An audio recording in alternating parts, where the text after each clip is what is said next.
Assalamualaikum warahmatullahi wabarakatuh. Halo teman-teman hebat semuanya. Apa kabar hari ini?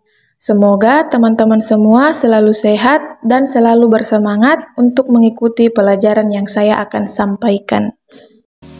Nah, baik teman-teman, hari ini kita akan belajar tematik 3 muatan IPS subtema 1 kelas 4 tentang kenampakan alam dan pemanfaatannya serta ciri-ciri sumber daya alam. Apakah dari teman-teman ada yang tahu apa itu kenampakan alam? Nah, kenampakan alam adalah segala sesuatu yang terjadi secara alami yang disebabkan oleh peristiwa alam. Peristiwa alam itu akhirnya membentuk permukaan bumi melalui proses patahan dan juga lipatan.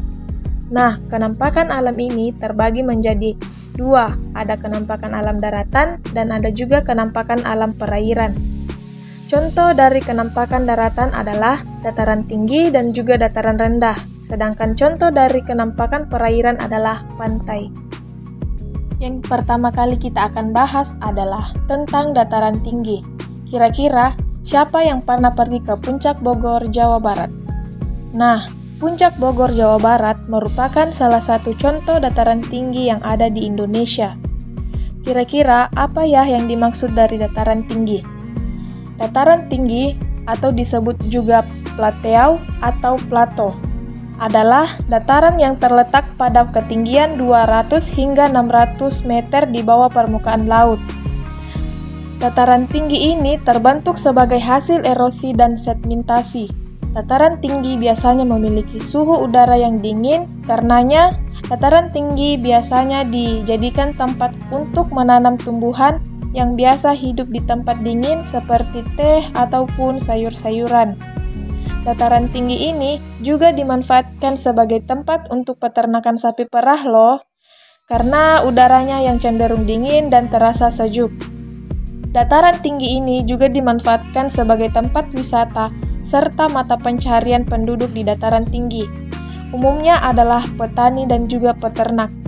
Sekarang, silakan teman-teman perhatikan gambar yang Ibu sediakan. Nah, gambar tersebut merupakan contoh dari dataran tinggi yang ada di Indonesia, tepatnya di dataran tinggi Gayo Aceh, dataran tinggi Mular Kalimantan Barat, dan juga dataran tinggi Puncak Bogor. Nah, baik teman-teman, ini adalah contoh gambar dari dataran tinggi. Yang pertama itu ada dataran tinggi Gayo Aceh, yang kedua ada dataran tinggi Muler Kalimantan Barat, dan yang ketiga dataran tinggi Puncak Bogor. Baik, sekarang kita akan bahas tentang dataran rendah. Nah, dataran rendah ini pasti ketinggiannya jauh lebih rendah dibandingkan dengan dataran tinggi. Nah, dataran rendah ini adalah wilayah yang berada pada ketinggian kurang dari 200 meter di atas permukaan laut. Biasanya, wilayah dataran rendah digunakan untuk berbagai bidang.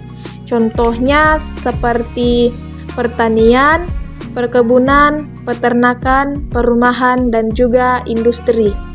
Berikut merupakan contoh hasil pertanian di dataran rendah, yaitu ada padi, tebu, karet, dan juga kelapa sawit. Nah, mata pencaharian penduduk di dataran rendah sangat beragam. Contohnya adalah petani, peternak, dan pegawai perusahaan.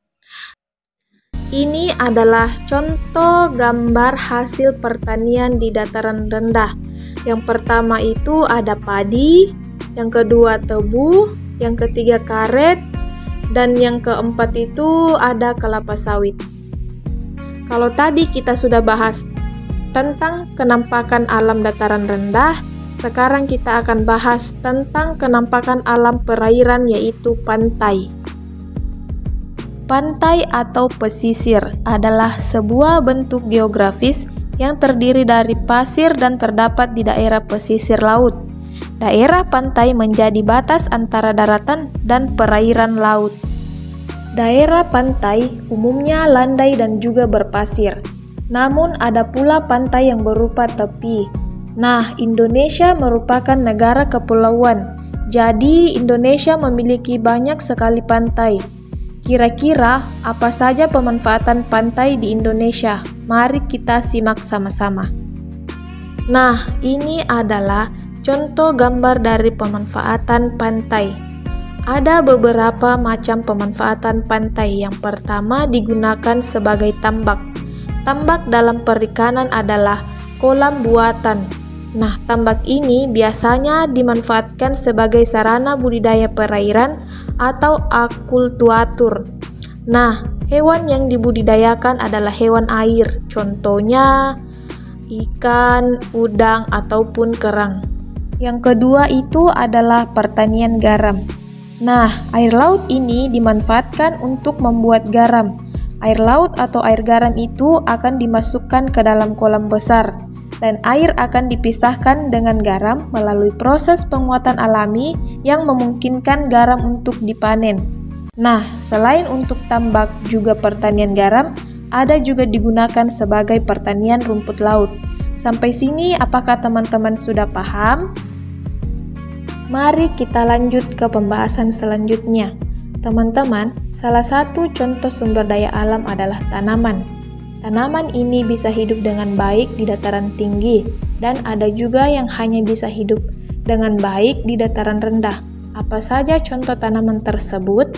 Mari kita bahas bersama-sama. Yang pertama ada padi. Nah, padi ini umumnya tumbuh di dataran tinggi ataupun rendah yang beriklim tropis, karena padi ini membutuhkan tanah yang banyak mengandung humus dan juga pengairan yang cukup.